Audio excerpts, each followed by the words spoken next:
Good evening, everyone. Welcome. This is Dr. Rao.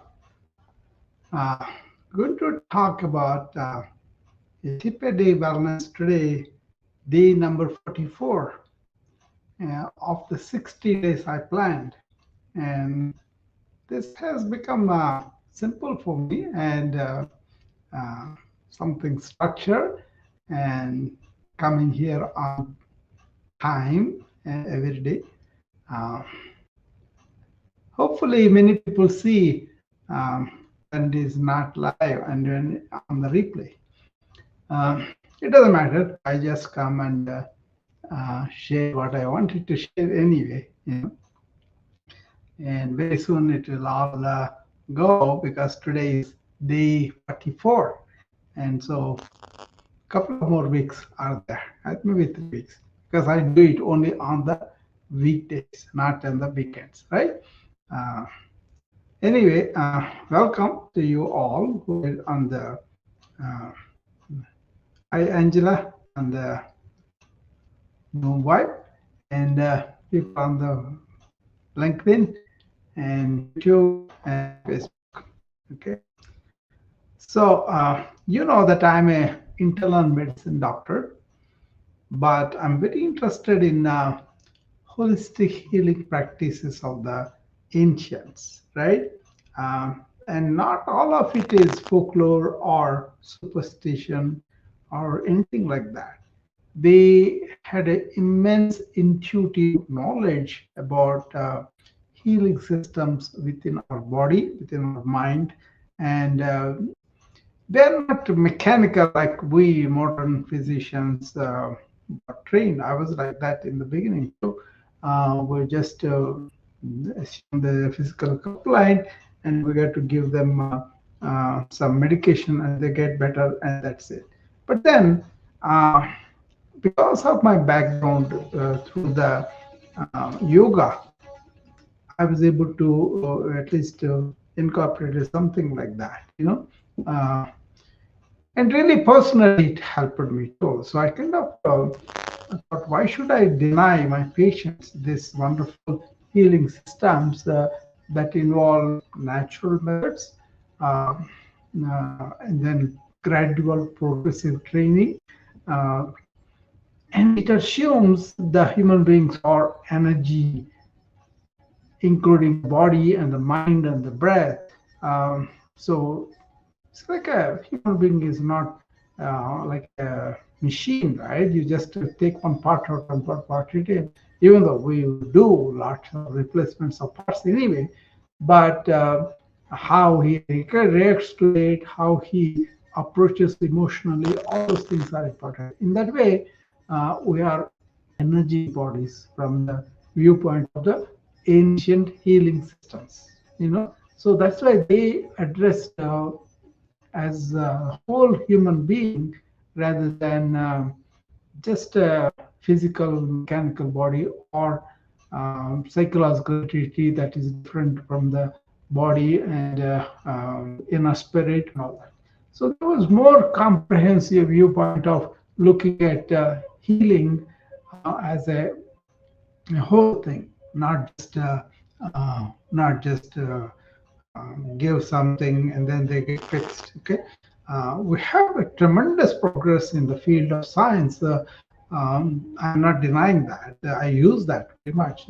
Basically, I'm a scientific product, but then I took interest in a scientific way of the healing systems of the ancients. Right. A couple of things we can talk about easily that people don't pay attention to. One is acupuncture, and the other one is massage therapy. These two modalities have evolved, for example, right? Of course, I always talk about yoga, but today we can address those two too. You know, as we talk about energy, the energy that is flowing through our body has the same energy that is identified like chi, chi in Chinese medicine, and prana, P-R-A-N-A. Like in there's a prana literally means life force, like in yoga, right? So the same thing, same energy they're talking about, but with a different names. So once we understand how this energy permeates and flows through our energy channels, meridians they call them, and in yoga they call them nadis, NADIS.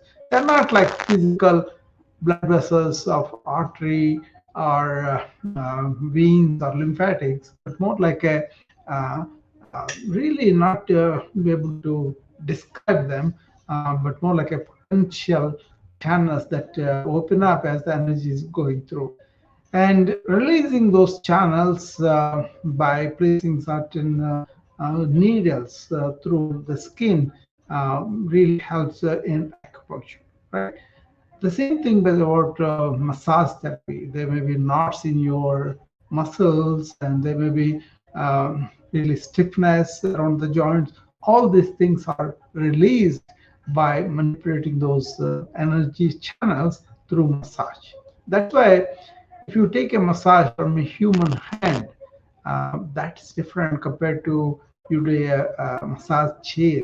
It does have some effect, but not as much as somebody who knows the channels flowing, how they do, and what they do with their hands. Very important, right? Very caringly and all that. Actually, the skin is the largest organ we have, and you can discover a lot of blockages there and release them too. So very important to understand that. In yoga, how do they do this knowledge? One is with the breathing, another is encouraging to be aware, and there are what are called mudras. That means you estimate a certain way of putting your hands and fingers in each one. There's so many countless mudras, and then you can see the energy is kind of circuit is complete, and you are work better. That is mudras. One small mudra I suggest for you guys to do right now as we're talking. Take both your hands and spread your fingers, and then put the little finger against little finger, ring finger, the tips of them. Little finger tip with the other little ring finger with the other ring finger, and middle finger tip with the other middle finger, index finger with the other index finger, and the thumb. Only the tips. Press the tips firmly, keeping the hands in front of you, and keep it like that as long as you can do. And just don't take them off unless you're tired or something aches or something like that. Try to be there at least for a few minutes. Ideally, 5 to 15 minutes. If you can start with 1 minute, that's okay. But try this and see how your energy is activated and it flows through you better.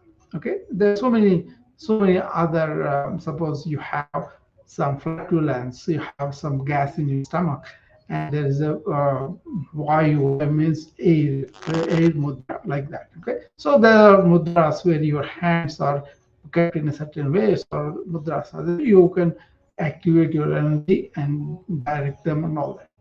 And there are also what are called bandhas, bandhas, in yoga. What it is they kind of make the shimmy posture in a certain way and hold on to it for a while. For example, you have problems with the stomach, bowel, abdomen, right? And there are pelvic organs and all that. So what they do is they recommend you to do 3 bandhas together. One is elevating all the pelvic organs upward, and then sucking the abdomen, second one, and then bringing the chin to the chest. So these 3 mudras activate the energy in the pelvic organs, in the abdomen, and also in the thorax and in the neck, right? All the 3 is the same. I make my students do this at least for a few minutes every day. But as part of a routine, I have 10 different things that they do, but then this is also one of them too. I assume this one because in yoga, the energy center is around umbilicus, right? So you got to keep core muscles, abdominal muscles tight. Then you will see how your energy is multiplied, right? So, but these things don't happen just because you tried one time and left it. You got to progressively practice it incrementally, slowly. You don't want to do it all of a sudden. You got to follow rules like empty stomach, sitting down, and slowly first sucking in the abdomen, both lower and upper, and then bringing the chin to. All those things are done for a few minutes initially, and then release, and then later on you extend the time period a little bit at a time. That is the training. Slowly you allow your body to train in this particular way. Okay. So in your yoga there are mudras that are done with fingers, and there are bandhas that are done with different organs, right?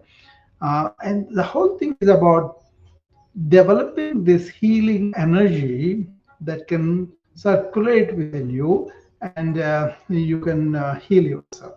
There are the prana, they call the energy in yoga, prana, life force. That has five different names for it. The one that is the lower abdomen, that's one in the chest, that is one in the going up. Five different types of prana, the life force, are there within our body. One goes for the circulatory system, one goes for the respiratory system, one goes for the digestive system, one goes for the locomotor system, the limbs and all that, and the third one is this. Okay, that kind of different energies you have to understand, and then you will be able to correct some physiological or anatomical problems you may have within your body. Okay, that's all a big science, so don't worry about it. Just know that the energy is called prana, and it has five different types, and then you can do so many manipulations of the posture that can enhance or correct the flow of the prana, the life force, right? Uh, so I benefit quite often because of this knowledge, right? I don't have to take any injection. I don't have to put anything in my body. All I do is just assume certain posture, and then my energy is circulating better and heals my inner organs and outer organs. If I know what is what and all that. So you keep on holding your fingers, or you have separate. Okay. For those people who are seeing me on the video, it goes like this. See, all the five fingers are opening. They're not opening. They're against each other, and then you just keep that hands like this in front of your heart, and hold them, right? And you hold them as long as you can. So healing energy that is inherent in life, right? That is the healing energy can come from a tree in the form of a shade, in the form of a wind, in the form of oxygen, and the water that can bring a lot of energy. The heat from the sun can bring a lot of energy. And the earth, when you walk with the touching your bare feet to the earth, and you can feel that energy. The wind, it can show you how powerful it is. And all the elements, they carry the energy, and when you are in sync with that universal energy, that kind of makes it go. That also comes into you as breath, right? And the channel for that is called Kumbha Nadi. Okay, once it comes through, because the breathing happens automatically because of this energy channel. Okay. Anyway, the healing energies are very, very important in ancient systems because they didn't want to go to outward medications that quickly. They did, but then only when the other things are already damaged or out of sync with the body and mind, right? Lot of healing systems are related to your psychology, your mental state, your emotional state, and how that influences this healing energy within you. So, what they did was they kind of can diagnose you just by feeling your pulse, what kind of organ is diseased in you, what kind of disorder do you have. Do you have a mild or moderate or advanced like that? And then they can adjust the energy just with the hands and fingers. And these are called Nadi Pravina. That was the term that they used for ancient healers, right? So these are yogis. They understood this energy very well. Why they are called Nadi Pravina means Nadi means this energy channel. Pravina means the one who has expertise. Pravina is basically expert, right? He has the expertise of this knowledge and the channels with which it is going through. So he will tell you what is going on with you, and he will correct them with the touch of his fingers, and he will press like this is called acupressure. Acupuncture uses the needles, but then this is called acupressure, right? So, for example, they'll hold your hand and then they'll place you under both your index finger and this one at the base of the thumb, and that is the area where you can press and hold, and it will influence the lung. Okay, they have their own ways of it. It's not a question of belief; it's a question of experience that they had for centuries, right? So it has evolved into that kind of thing. So these people cured all the villagers. They were using their hands. They were using, and a very very notable there is he does everything free. Whoever is in trouble, they can come to him and did all his services for free. That appeals to me very much, helping somebody, not taking any medication, make sure they are getting better. Okay. But in modern times, we can only do so much sometimes. But then I love to do it when I do it. I do it. Majority of the parties, my services are free. So, but those people are completely free because they were fed, and all the tears are taken by the king or by the people, right? So these people used to cure all the villagers who had the problem of health. They come to him, and then this man, he's called Vaidya. Vaidya means doctor, right? And he used to cure them, right? Now, because he is so important for them, because they get illness, they get pains and aches and all that, and when they come to him, he will do like a chiropractor now do the manipulation of spine and releases a lot of problems. And then they used to do the pressing on trigger points, right? Uh, and Britishers are very envy of these people who have such a sway um, on all the villages. So what they did, they got hold of these Vajjas who have a lot of power over these villages, and then they cut their hands. See, they wanted to destroy cultures wherever they go. They kind of say, if I can erode the culture, then the culture will go on and they will automatically accept it. That's the tragedy of it. I think that's very arrogant, and that's very dastardly to anybody, right? They did it all over the world anyway. It's all history. But I don't have any problem with British now, because they are not the one who did the ancient people who did know they did that, right?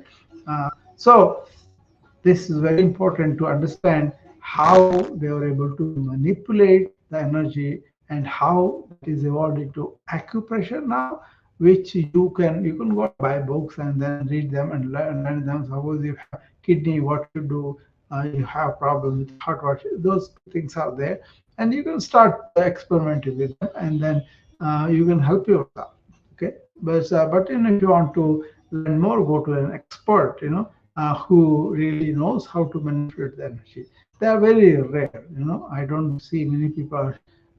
Even in India, not many people are surviving.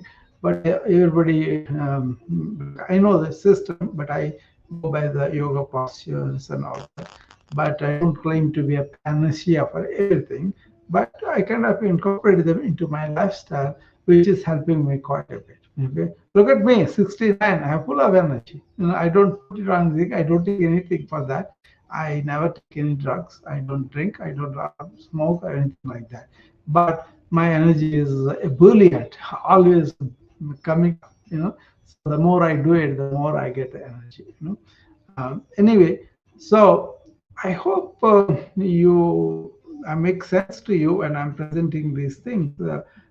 And maybe some people have experience with ancient systems where you are having this healing energy. Okay, if you want to tell me about it, please come up, and I'll be happy to listen to your experiences or your questions about this. Okay.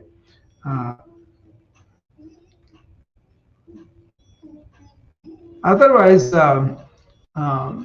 basically understand this. We are energy. Even the physics now knows that human beings are a bundle of energy, right?